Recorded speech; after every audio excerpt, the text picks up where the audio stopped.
is what a student is asking me. Everyone says that they're pretty and they're beautiful. How can I make them perfect? You know what? There is no such thing as perfection. Let me explain. You see, what I think is beautiful might be completely different than what you think is beautiful.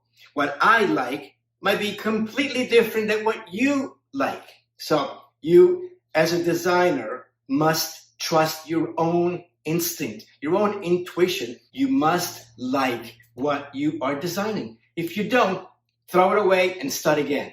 You know, there is no such thing as perfection. However, you know, sometimes when I was teaching in a classroom situation, I would go around to different students and I would say, you know, if you add a little trim here, if you move this sleeve here, if you add a little contrasting tag here, it might add a whole new point of interest to the garment. Or if you used a different yoke fabric for the inside of a shirt or a dress, whatever. So the point is that I can critique a design. I can say, you know what? It's a great shape, great silhouette, which is another word for shape. But this heavy velvet that you're using, it's not working. If you did it in chiffon, it might look a whole lot better.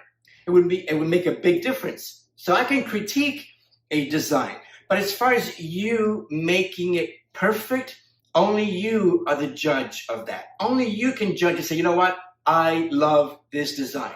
I love the color, the fabric, the way it moves. I like it, and that's it. The truth is, you ultimately are the judge. You are the designer. It's up to you. So trust your instinct, trust yourself, do what you like, and that's it. Go for it.